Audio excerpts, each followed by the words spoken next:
Today, I'm having a conversation with an old friend, Heather Stark. Heather and I go way back.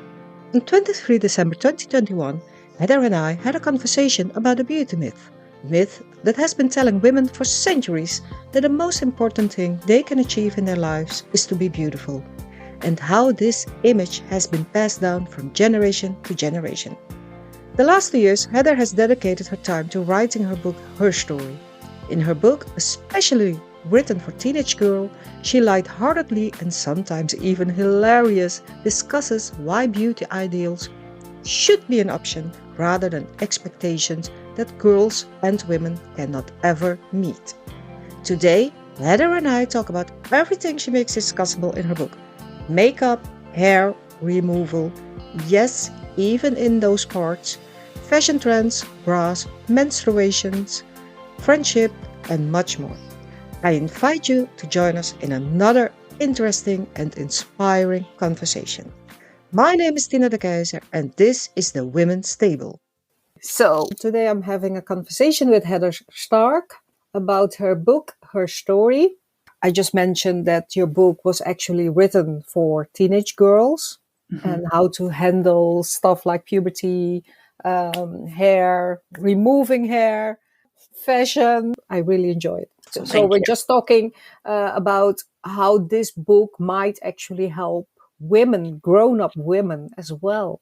Yeah. Yes. When I was writing it, I wanted girls, because they're still, like I say in the book, I think I do, they're products in the making, and kind of just give them some longevity. So I do include where I am now as, I was 45 when I wrote it, 47 now. Just this idea of how we need to start framing the idea of growing older. And like we were talking about in the hair chapter, gray hair happens. And there is, I think it was a couple of weeks, there was some science that came out about why gray hair happens. And, maybe because of the stem cells, maybe that could be stopped one day. But just this idea that gray hair is okay, because I wanted them to start thinking about it now, because when I was their age, gray hair was not okay.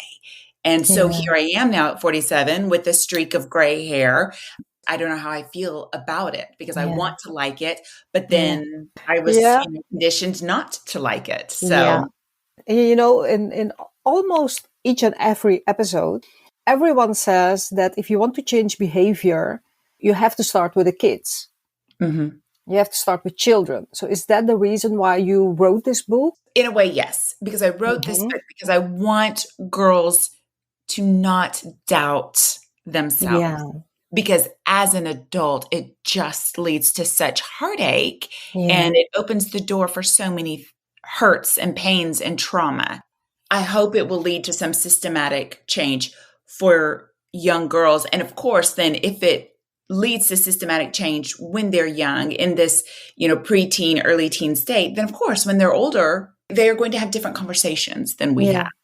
So do you think because you go back to the past, you explain a lot of things about the behavior of women and men from sometimes the Middle Ages till now. Do you think that a lot of behavior, attitude of women also towards each other goes back to that time? Oh, very much so. Very much so. Just because, in the States, there was this idea of cult of domesticity that started 1800s, and women were the symbols of their Christian families and purity and values.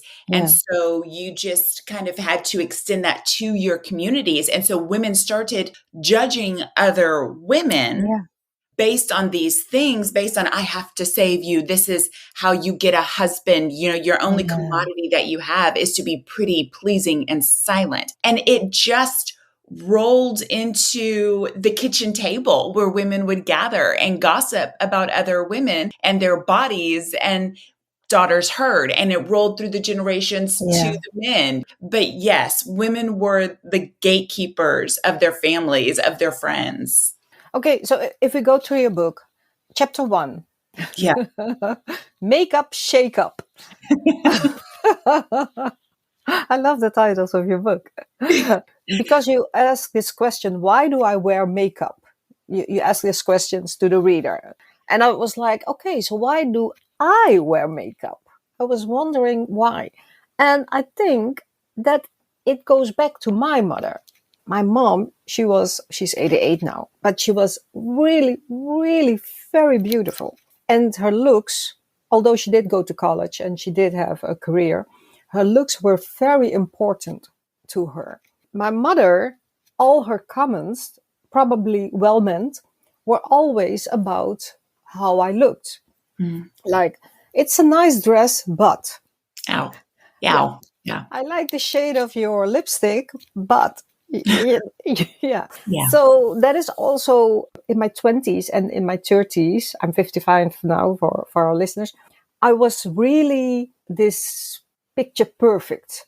Everything, like I was wearing this suit and with a red blouse, and then I had a red ribbon in my hair and red lipstick, and my makeup was perfect, and I had the right shoes fitting with my outfit. So I think that the reason that I was so kind of actually obsessed, although I didn't see it like that back then, Sure. I think that's why I asked the question. Not only do we tell our daughters to be pretty, but we show them to be pretty, like my mom. And now we moved to the country a few years ago. And since then, yeah, sometimes a little lip gloss, some Yeah. eyeliner. My hair's the same every day. Yeah. Yeah. But also living in the country, I think if I live in a small town village, if I go outside in a suit and high heels, and everyone will stare at me, right? What the hell is wrong with her? So I think that we don't even tell our daughters what to look like, but we also teach them what to look like by being an example. An example. Yeah. Yeah. And that was part of the reason why in every chapter, there's questions for parents, Yeah. caregivers to reflect on. Like, okay, so why am I doing it? Why is it important to me? And I'm not here to say you shouldn't do it or you should do it. I'm here to say if you're going to do it, understand why, so Yeah. that healthy messages come out Yeah. instead of shameful, traumatizing messages. Yeah. Yeah. Yeah. I think there's a great deal of us that grew up in the 80s and the 90s, Yeah. in the late 70s, that realized part of the reason we wear it is because we were conditioned to do so. Yeah. And it is super hard to Yeah. break that. Yeah. Even when you realize, oh my gosh, I was conditioned. I don't actually want to do it, because kind of like you. So we live on a small island, and if I walk outside with heels and a suit when everybody else is in cut off jean shorts and flip flops, I'm going to stick out. But Yeah. yet, that's how I was conditioned. So it does still take me a couple of beats to be like, no makeup. It's going to be Yeah. okay. It's going to be okay. And we always, at least that's what I think. I think women always compare themselves to other women. Yes. She's thinner than I am. She has less wrinkles than I have. I think that that's another way we were conditioned because of the way things were structured. When your future relies on snagging a man with money, you got to look the best. And that's how it was until 1950s and 60s. So it wasn't that long ago. No. It wasn't that long ago that mindset ended. And I mean, it just doesn't disappear. Already got that in your brain. Yeah. So, do you hope to break the cycle with your book?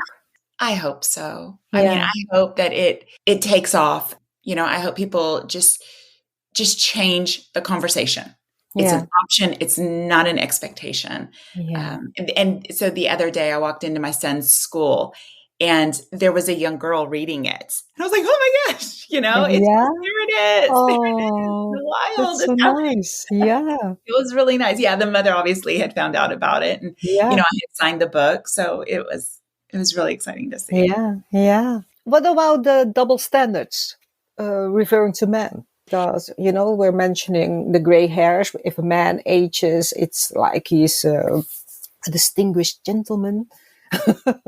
And there's a lot of talk going on in the States right now. There are comments about Meg Ryan. There are comments about Sarah Jessica Parker, Justin Bateman. they are, it's like damned if you do, damned if you don't. If you grow old and you get wrinkles and you have gray hair, you should do something about your looks. If you do something about your looks, then you're a shallow person, and you should accept your aging with dignity. It's like damned if you do, damned if you don't.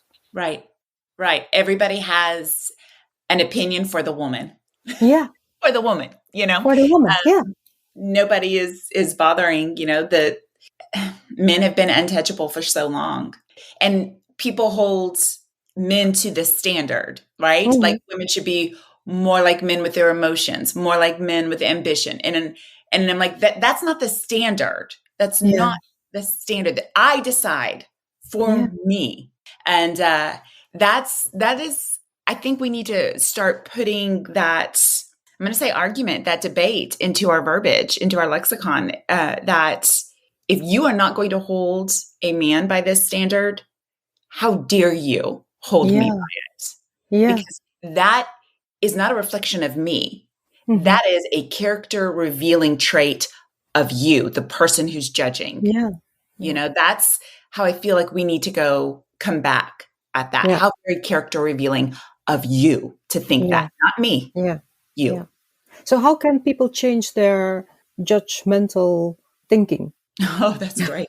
I don't know that people are going to. So there's first thought, second thought, right? Our first thought we think is completely human, but we don't have to act on that. Yeah. Second thought that counts. Yeah. So, and I'll do that too. Sometimes you make a snap judgment, and okay, so Richard De Niro just had his 7th child. Yeah. He's 79. Yeah. And I was like, come on, man. And then I'm like, back up. That's not for you to even enter into the arena, Heather. Yeah. Yeah. But so first thought, second thought, and just see a clearer picture, see a bigger picture with that second thought. Take a deep breath. Mm-hmm.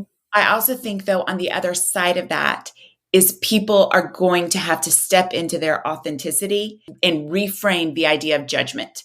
Stop being afraid of somebody judging you, because just like I said a second ago, that is a character reveal on their part, not your part. So we just have to kind of stop absorbing that, taking that in, and being like, wow, that's really character revealing of you, your judgment. I just think that if we start using those words and once again, being a role model for our girls, for those who identify as girls, as we don't take that in, then judgment stops being so scary and shameful. Yeah. But don't you think that being judged, that people let's say you have this community and you and I are part of the community, and I'm like, I step out of the usual and everyone's talking about me. So, and then someone comes to talk to me, you have to behave, you have to dress normally, you cannot do this, you cannot do that. Isn't it also so that maybe people, not specifically women, but people might be afraid they will be thrown out of the community, maybe the friends circle? I'm not really sure. Is Okay, so again, I think we need to reframe that. I'm like, great. You just freed me from trying to fit in, and now I can go find where I belong. Okay. I mean, my husband and I moved to where we are now because we did not feel like we belonged in the community in which we live. Now, there were some great people there, but for the most part, we didn't belong. And there was so much angst inside of us that it was just too much. And I'm like, we've got to find the space where we belong. Yeah. I think that is something that we also need. And I touch on it in the book, fitting in versus belonging, because women have been taught for centuries to fit in instead of find the space that belongs to you. Yeah. Yeah. That's true. Chapter 2, Heather. The hair removal record. Oh my God. Yeah. Yeah. This one was, I know there were several in here that are going to touch some points with people. And hair removal, especially when I get to hair removal in those parts, are going to be a little bit uncomfortable, perhaps prickly for people. Yeah. Because again, there's that double standard. And I'm like, part of me, and a very good friend said this to me years and years and years ago. Why do men want a woman with a 10-year-old body? Yeah. Like a hairless Yeah. woman. That's Yeah. just not, I'm a woman and I'm going to Yeah. decide how Yeah. often I remove my hair from my Yeah. body. Did you get any comments, negative comments on this chapter? Not yet. There have been some that have been like, oh, okay. Okay, I think I see your points. Yeah, but But I'm not quite sure I want to go there. Yeah. yeah, Yeah, especially when, like I just said, because I do put a little blurb about removing pubic hair and yeah, we need to quit tabooing it. yeah, I agree. You just mentioned a double standard. The other day I looked at my husband and, he has body hair all over, his arms, his legs. And yeah, no one mentions it. I don't even mention it. I was lucky. I never had to shave my legs, really, also not during puberty. But it's like if I would have had all those long hairs on my arms or my legs, I know for sure that I would have gotten a lot of comments, not always that positive. So the double standards is striking again. Yeah. Yeah. It is. Especially because that's how we started out. Women started out shaving, in the US. This great when our fashion changed to reveal our Yeah, legs and our underarms. yeah, And people saw that hair, the razor companies were like, moneymaker. yeah, yeah, Let's tell them it's an embarrassing problem. It's yeah, unhygienic. It's not feminine. And once again, when all you have is your body yeah, to get you to where you need to be, then that's what you use and you acquiesce to the shame. yeah. I didn't know a lot of things, actually. At the beginning of our conversation, I mentioned that this is actually a book that every woman should also read. Mhm. It's very educational. The pink text, I didn't know. I'm almost embarrassed to confess, but I didn't know. Yeah. Yeah. And again, I mean, my daughter was, oh goodness, how old? Fifth grade, I think. And that was the first time, I knew like when you're a teenager and you go and you get your pink razor and your pink shaving cream, I always knew that there was like cheaper. And so when budgets were tighter, I'd go and I'd get men's shaving cream Yeah, to shave with. But it wasn't until, my daughter started that I was really paying attention to why. And then I guess, when you're paying attention to stuff, that's what you start seeing. And then your algorithms, when you research, yeah, yeah, that's what happens. And I was like, that is disgusting. yeah, Another example of a double standard. It's yeah, disgusting that a problem that was made up by yeah, shaving companies now decided also I'm going to ask you to pay a little bit more to yeah, get rid of yeah, your embarrassing yeah, unhygienic yeah, problem. yeah. But isn't that the same with beauty, with makeup, all those diet companies? If you look at advertisements, every ad for losing weight is always targeted at women. Mm-hmm. Oh yeah. Yes, very much so. And I was going through uh, Instagram Mm-hmm. and they talk about intermittent fasting Yeah, and they have a drawing, a animated picture of a woman that they feel like needs to lose weight. And not only do they make her bigger, but they make her very unattractive. It's just like her skin and the way she's kept. And it's just like, that is so unfair. It's so gross. yeah, Um, yeah, but they get you by shaming you. yeah. And then they make you pay for the products they want to sell. Yes. Yeah. Yeah. Crazy hair, and I don't care. we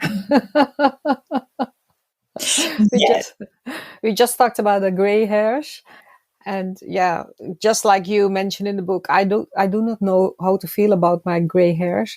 Part of me feels that I need to accept them because it's part of me. It's part of the aging process. Yeah. On the other hand, yeah, I also use these cosmetic products, for to look young and Yeah. think that there's a difference, because I talk about the thing that I've realized when I try to figure out why I want to cover up my gray or why I want Yeah, to wear makeup is because I like color, because color to me represents energy and joy. And yeah, that's what I want to feel, and that's what I want to create. And so when I do put those things on, it is an act of appreciation. I also want to know that without makeup, without hair color, I'm still creating that energy and that joy. So every time I do it, I try to be 100% present with myself in the mirror. It doesn't always happen. And I don't know if it will always be 100% this way, but I try to take a deep breath and just be like, this is what I have. This is what my yeah, spirit chose to have. yeah, yeah, So I'm just going to appreciate it, yeah, And for today, it's going to just have a lot of color to it. yeah, yeah. I also feel the same with my glasses, yeah, Mhm.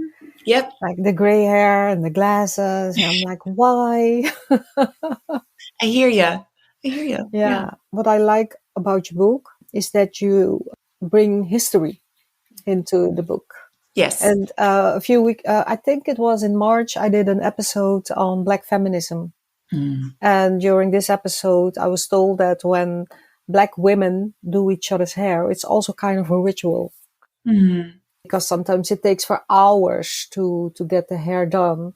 You also mentioned about Black women and their hair products. You mentioned Miss Madam CJ Walker, and also the fact that, looking back at makeup, that Black women were not taking into account Yeah. when makeup was being produced. Yeah. Yeah. Just an example of how very exclusionary beauty culture can be. Yeah. And, being a white woman, I didn't feel like it was my place to tell the story for them. But like I Mhm. say in the book, I've got to create space, Yeah. because there is a narrative that history has left out. And Yeah. being a history buff and being somebody who loves women's history, that is an integral part Yeah. of our history, is the way it was just completely disrespected and left Yeah. out. And so we've got to create space for that. And even in the hair chapter, there's a space that we talk about indigenous hair and what Yeah. it means, and how I'm going to use the word holy, and I don't want to offend if it's a different word, but just how very holy and precious hair and what it represents Yeah. is. Yeah. And in order, kind of like what we've talked about, to change this conversation world over, we've got to create those spaces and recognize how very painful that was, to be told you need Yeah. to look more European and less like yourself. Yeah. Come on. Mm-mm. No, Yeah. no. Yeah. Yeah. Okay. What I also loved was the question: if you knew you always would be accepted and no one would judge your choices, how would you wear your hair? Yeah.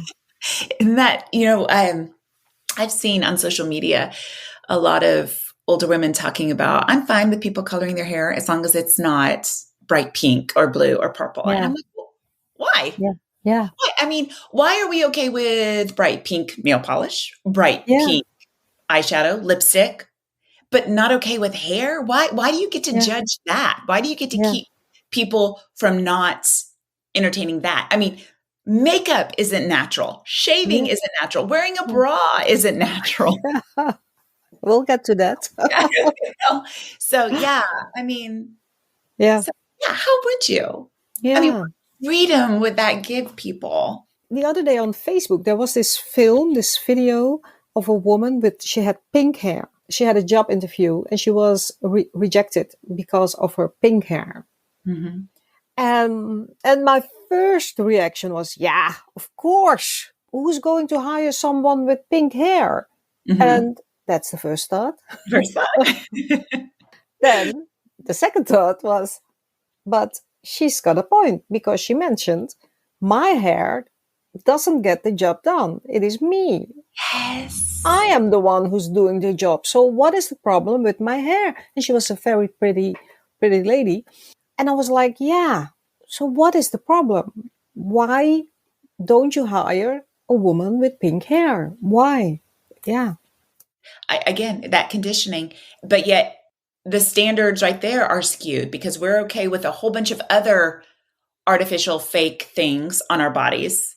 Yeah. But I guess hair is the last stand, like the last thing that people are going to hold on to, because they're like, well, the appearance, it doesn't look professional. Well, you know Yeah. what? Yeah. Neither does bright pink fingernails, but yet Yeah. we've been conditioned to accept that, Yeah. and Yeah. I'm not saying that bright pink fingernails isn't professional, but that was once a thought, Yeah. So come on.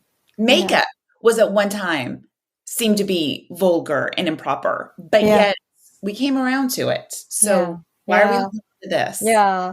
Well, with makeup, I also have something like you need to wear makeup, but not too much because you need to have that natural look. Right. Yes. Be natural with your makeup.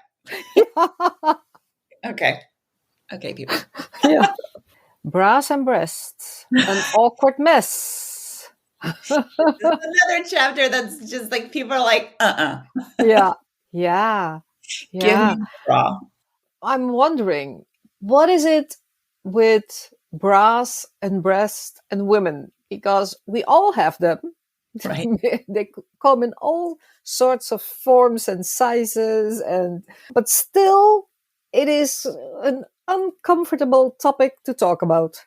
Yes, because we haven't talked about them. They're taboo. They were sexualized. I mean, from the minute the corsets stepped into play, we had to shape them. And because women's breasts grow and men's don't, they were just sexualized. I mean, it's just, yes. What I don't understand is that, like, when a woman is breastfeeding in public, she's being shamed. Oh, yeah. Because I heard those stories also from women I know. People comment on it. But when a woman shows her cleavage, here I am, here they are. Yep. No one cares. Everyone stares. No one says you have to leave the restaurant. People are complaining. Right. When we remind the people, society, what breasts are for, they object to that. They only want to know that they are here to give others pleasure, Yeah. Yeah. It's such an interesting thing. Just another part of our bodies that are taken from us and objectified for somebody else's pleasure. Yeah, I agree. This is also a question I quote from your book. But I wonder, does it have to be good or bad? Can bras be seen as something in between? I mean, if girls and women are the ones who wear bras, then shouldn't the individual be able to decide what a bra means to her and why she may or may not choose to wear it? Yeah. Yeah. We get to decide that for ourselves. And I see that my daughter's generation, so she's 21, I see that freedom more. And I embrace it. I love it. And I talk about in the book, depending on where I'm going in the weather, I may or may not be without a bra. Now, I'll suddenly be in the grocery store and realize I chose not to wear a bra, and I'll put my hand across my chest instead of being like, no, there's nothing wrong. You're not showing anything off. And just because you can see the outline of a woman's breast doesn't mean anything bad. You can see men's breasts all the time. And there's a part in the book that I share that when it was time for my daughter when I thought it was time for my daughter to start wearing a bra, she was like, there are boys with bigger boobs than I have. Why am I why am I the one having to shape and cover and act like they're not there? Make them socially pleasing. Yeah. Yeah. So who decides whether women should wear bras? Men, society, both? Well, I think that it's other women. Other women? Oh. I think that other women, because I think it comes back to morality. It comes back to this idea of what modesty is and isn't. It comes back to mothers being afraid they'll be judged by other mothers if you don't shape your daughter's breasts or make sure that she's wearing appropriate clothing. I hear people say, I don't want to see that jiggling. What? That's like, what? So you don't want something, so I have to change the way I look? Don't look at me then. you know? Again, it's freeing ourselves from that judgment. But I truly think it's women that do it to women. It's women from one mindset deciding what's best for other women. Yeah. So what would you like to say to these women? You don't get to decide. Mm-hmm. You don't get to decide what somebody else does with their body. It's none of your business. It Yeah. has no bearing on your life. None. Why No. would you purposely cause somebody Yeah. discomfort and shame? Yeah. Wearing a bra isn't going to get you into heaven. I mean, No. Yeah. that's not the deciding factor. Yeah. Yeah. What I usually ask, sometimes women, but also men, when they are gossiping, I ask people if they are judgmental. Okay, so what is your personal inconvenience? Yeah. And they don't typically have an answer for that. No, they don't. Yeah. No. Yeah. Just the fact that they think I'm annoying. Yeah. Yeah. Or, it takes, if they're not allowed to talk about it, it takes away from their entertainment. What else are they going to do? Yeah. We're with chapter 5, the numbers assigned to our bodies, clothing and fashion. Then you start with a little bit about your own youth and the way you used to dress. You lived in England. Yeah. There was this whole other fashion society. And then you moved back to the United States. Yeah. And then you went to school and everything was topsy-turvy. Yeah. And it that we lived there from the time I was 8 to 12. And so I shaved for the first time over there, and clothing was different. And so when we moved back to the States, the first time I actually went to public school was 7th grade. And, up until that time, I went to school at a Department of Defense school on base. Everybody shopped the same places. Everybody ate the same food. Everybody's parents did, pretty much the same thing. It was just a shock. It was a complete culture shock. And so much of that just, left its dents and bruises in my brain. And, middle school is a hellacious time. And it is especially hellacious when you don't have a clue about how you're supposed to, quotes, dress or not dress. And all of the different groups of people and your friends with people that dress like you. So another form of fitting in. And I didn't have that. And I already, acted different. And to a certain extent, I looked different and talked a little bit different. So it was just a trying time. And so just trying to figure out fashion. I mean, I had the magazines, I had 17 and Tiger Beat and Sassy magazines. So I had some clue. And luckily I had a good friend that kind of explained some brand, fashion brands too. Yeah. But it's just, everybody goes through fashion evolution. Yeah. But it was just a painful, confusing time. Yeah, I can imagine. Yeah. Yeah. So how did you handle it? I was lost for a really long time, and even when I go back to like my senior year in high school, I'm like, oh, Heather. And I don't think I'm alone within that. And it probably wasn't until my late 20s, early 30s that I started understanding comfortable clothes are great.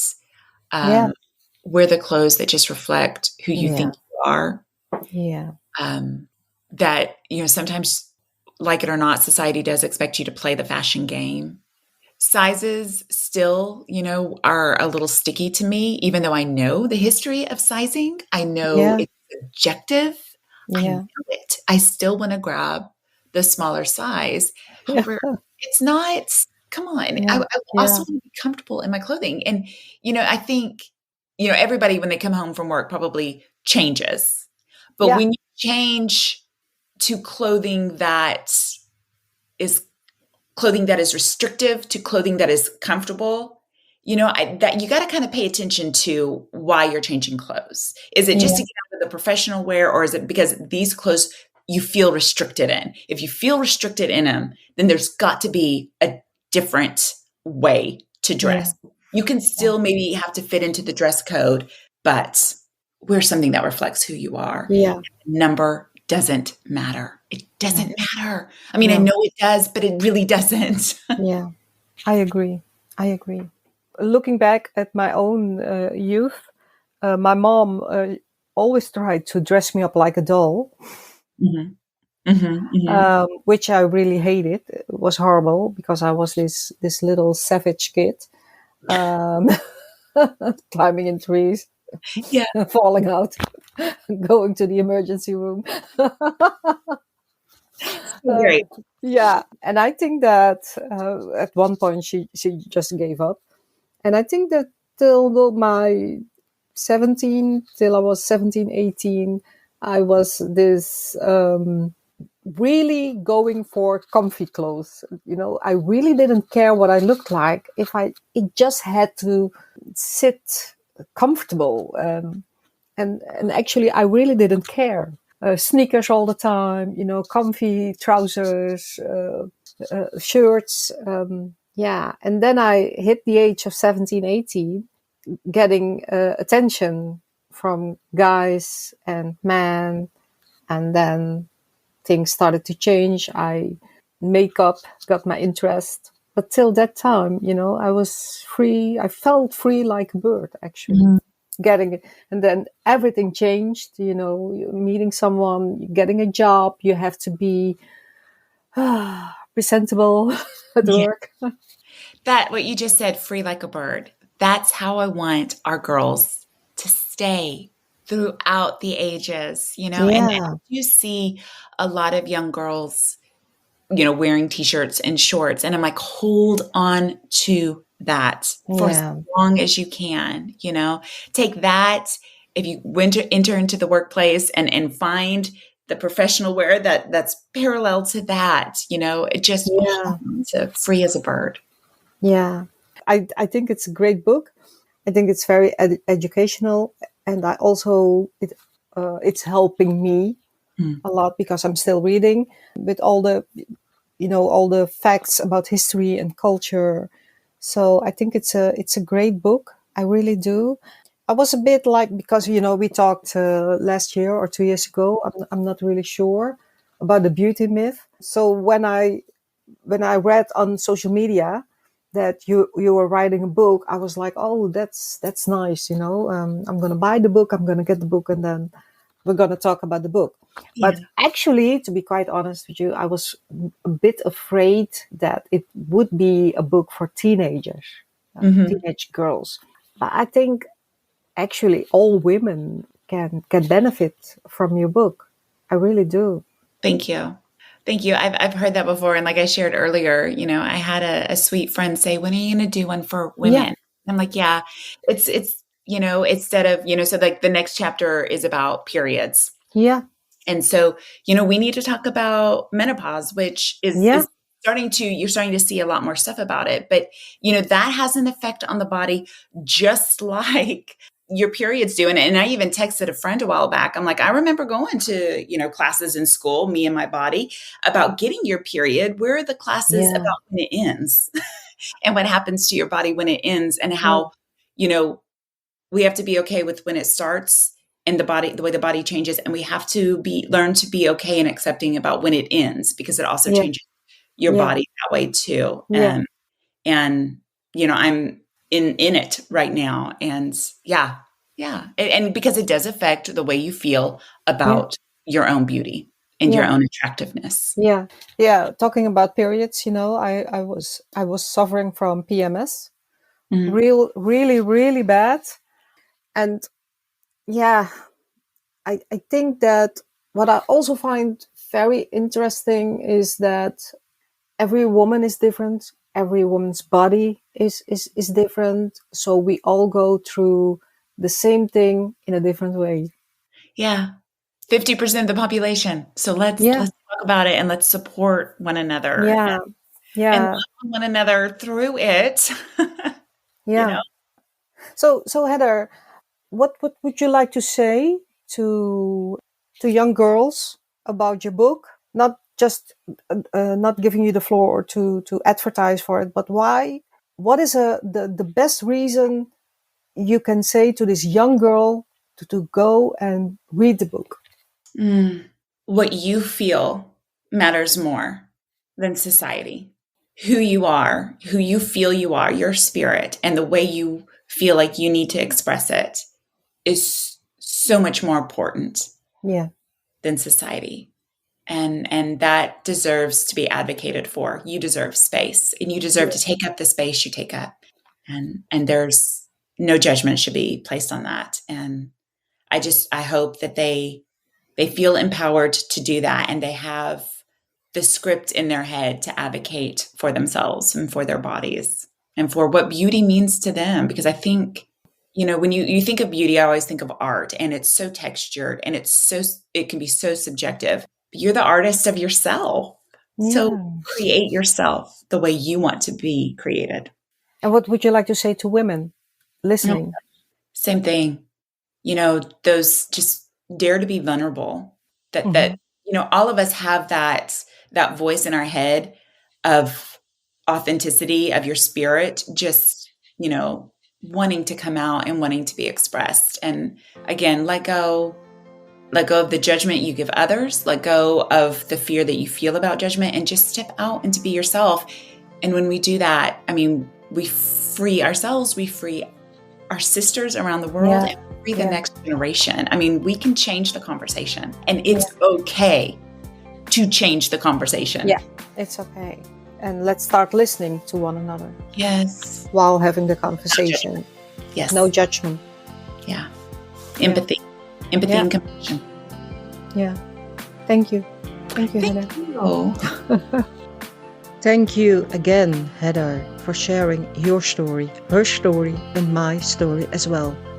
I believe that with your book, you told all of our stories. You told the story of each and every girl and woman. If you are interested in reading the book by Heather, her story, please go to heatherstark.me/herstory. Thank you all for listening. My name is Tina de Keyzer, and this is the Women's Table.